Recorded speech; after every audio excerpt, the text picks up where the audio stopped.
Yeah, I get it, 365.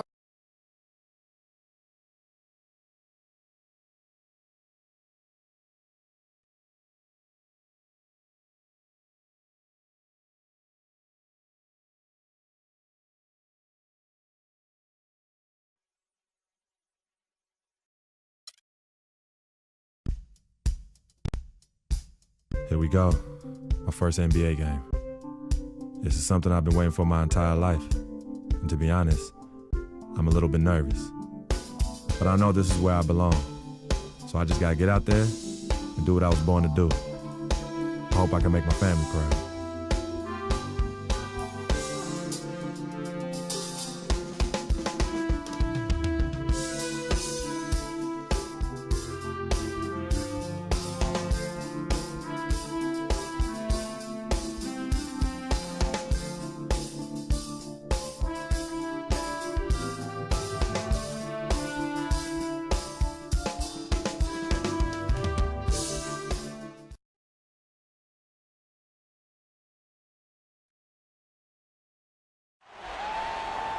Well, we can finally say it.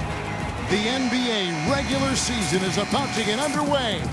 And here at 2K Sports, we couldn't be happier. Along with Greg Anthony, out onto the floor now for his very first official NBA playing time. We're going to check out our first glimpse of professional basketball from Freak.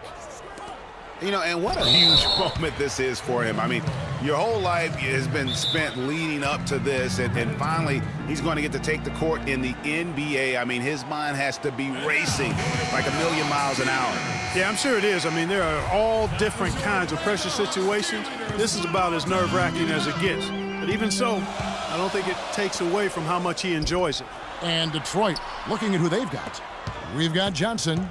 Steve Blake is out there, and that's the very first basket right there, folks, of what is hopefully a very long and a very prosperous career from Freak. You know, and there we have it, the first taste of this young man's scoring prowess, showing he can handle NBA defense. That's exactly right. I mean, it's the NBA that's going to have to show it can handle him, not the other way around. He's ready. Clock at 6. Here's Blake, T covering, all sorts of time.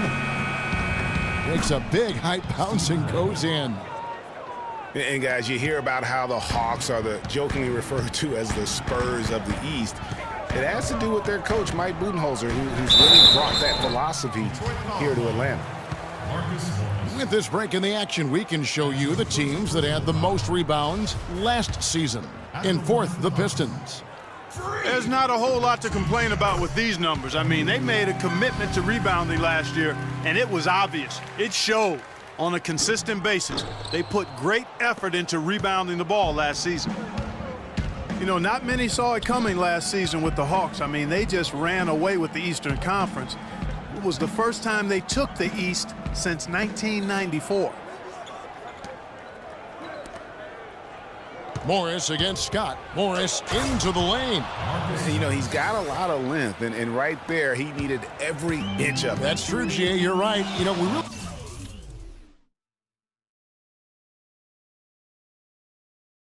don't know that much about him in that department, but my goodness, when he gets up, he can go. Yeah, he can still punch it when he wants to, though. We saw that, didn't we, fellas? Bazemore dishes to T.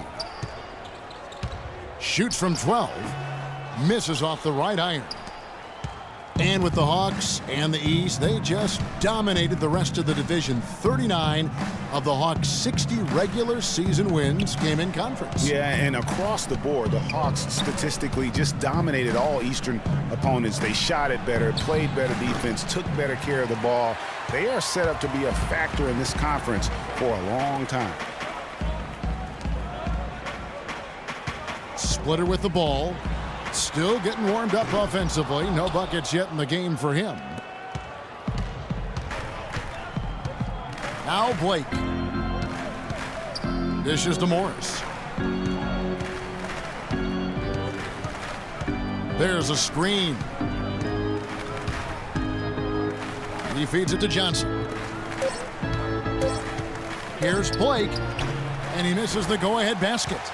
The shot's there for him, and he's got to take it. I don't care if he doesn't convert. That's a shot he has to continue to take.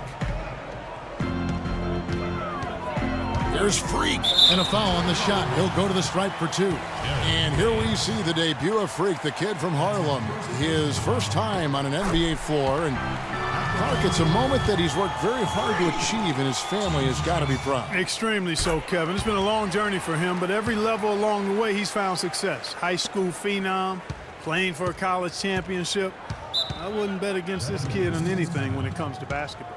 Well, with Freak, Clark, there was a question whether he would stay another year in college. Really was a tough decision for him, but he ended up coming out after his freshman year. And, Kevin, it's really hard to blame a guy like Freak for doing that. I mean, he's clearly NBA ready, and he's putting a lot at risk for every year he stays in school when he could be on the NBA clock. Let's catch up with Doris from the sideline. Hi, guys. I had a chance to find out what Mike Budenholzer was discussing with his guys. The strategy included running the offense through Teague.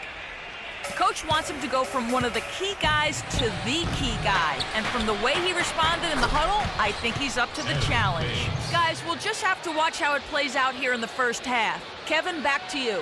And thank you, Doris. Atlanta's gone 1 of 5 from downtown in the first quarter. Points out there have been hard to come by. Pass to Freak. Here's Splitter, and he goes up strong with one hand and flushes it down.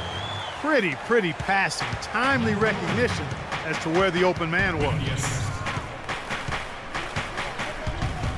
Blake kicks to Meeks. The 3. And Splitter pulls it down. And already they've staked out a noticeable advantage in terms of aggression and controlling the backboard. And the trend they'd love to continue right through the next 3 quarters as well, Greg. Freak kicks to Scott. It's stolen. Now Detroit moving it up. Meeks leading the charge. And that one goes out of bounds. Last touch by Teague. Oh, nice play there to get a hand on that pass.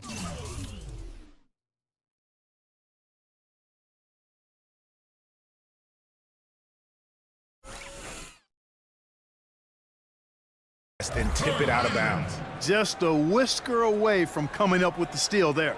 Kirk Heinrich, he's checked in for Freak.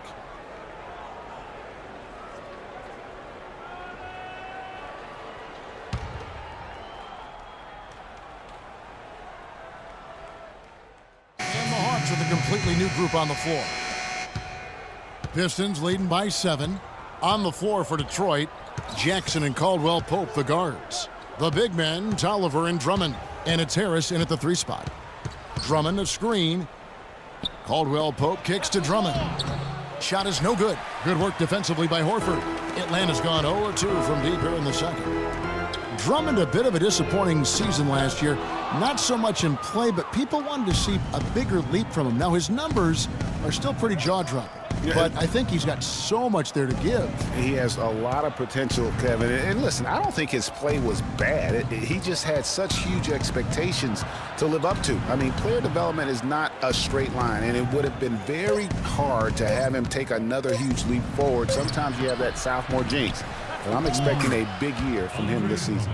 And the rebound and the follow show you what he is all about. Gritty and determined with a soft touch to match. Got that one up quick. Millsap's got 5. How can you forget about him?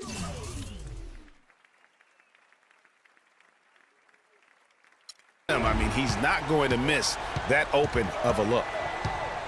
You know, for Drummond last season, his numbers were relatively the same. The expectations placed on him were so hard for him to live up to. Maybe now those will be tempered a bit and he'll play better. That shot by Caldwell Pope, no good. It's not winning basketball when you're attempting shots like that. Yeah, come on now. You got to remember it's a team game. He's got 4 teammates out there with him. I don't think he needs to try to do it all by himself like that. And another thought on Drummond, a lot more was expected of him last year, and he saw more attention. Even though his numbers were close to the same, I really felt his impact on the floor was not. They might be named after a car part, but the Pistons had a rough go of things on the road, Clark. They just I had to use it. They just couldn't stay consistent away from home. They couldn't. Only won 14 road games, and that number is not enough to get you to the playoffs. Pushing it up. Nice ball movement by Detroit. Harris passes to Jackson. Here's Caldwell Pope. And it's Drummond with the jam. And guys, isn't it great to see a player who works that hard on the glass at both ends? Well said, G. That's the way he has built, his reputation. Clark grinding away, 100% effort all the time. And Kevin, all that effort pays off. How many of those spectacular putback jams do we see from this guy? A bunch. It's good, and the Piston lead is cut down to 6 on the bucket from Corver. And guys, for the Pistons' bad road record, a lot of it was due to their poor start on the road. Only managed to win one of their first 9 games, and that tends to take the confidence away from a young team. Jackson dishes to Harris. Just 5 to shoot. It's good for his 4th bucket of the night. He's shooting 4 of 8. Boy, they keep hammering away at him inside, forcing that ball into the paint. Smash mouth basketball. And Clark, it's a strategy served them well during the course of this first half. The Hawks trail by 8. The last thing I'll say about the Pistons on the road, typically you have to be close to 500 on the road in order to make the playoffs. The Pistons won 7 in a row at one point on the road, but by then they had fallen too far back. And they continue to control the glass. Guys, I think they've simply been the more physical team, and that's why they're ahead. And there's the whistle. Fouled hard on the shot. He'll go to the line. That one on Horford. And guys, when you go to look for holes in the game of Tobias Harris, there really aren't any. One of the hardest workers in our league. If he has any weakness at all, it's his average size speed combo, which most likely will keep him from becoming the perennial all-star type. Freak. Atlanta again missing. Pistons leading by 9.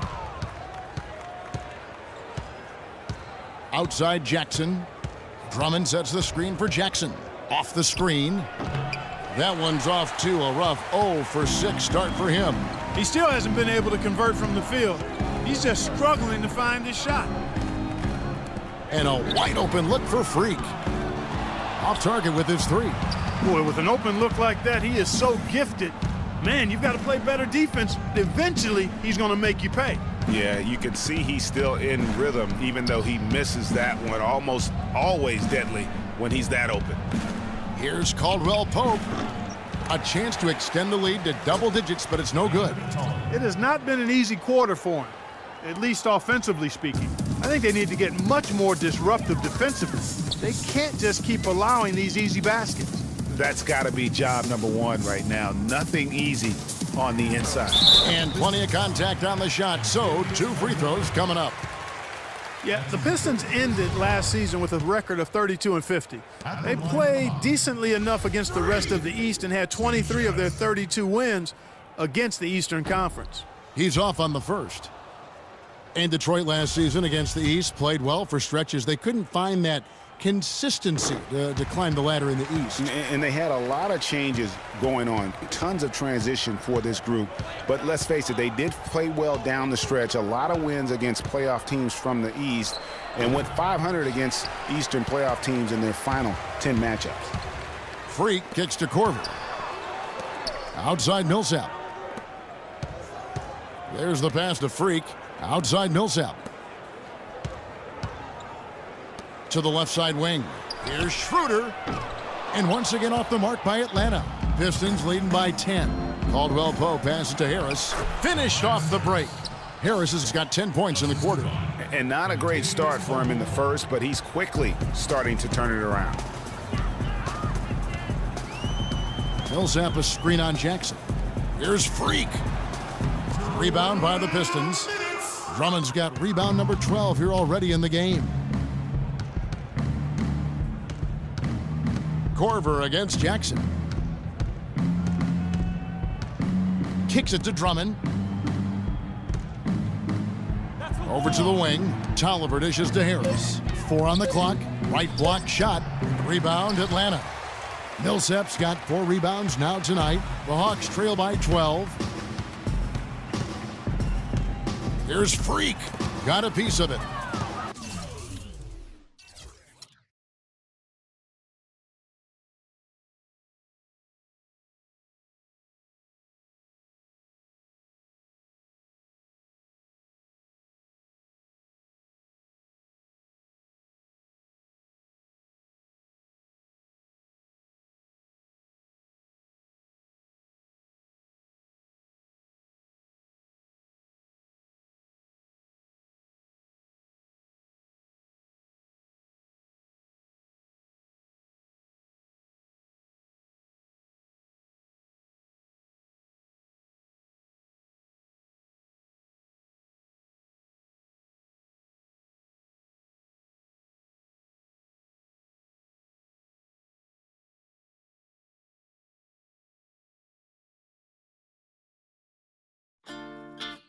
Quando eu me vi só nesse lugar, eu pensei que Today on 2K TV, we have Stanley Johnson. I want to go deep in the playoffs this year. I think we can do it. I think we don't get the respect we deserve. DJ Premier. A lot of relations to the game, so I'm glad I was picked to be a part of it.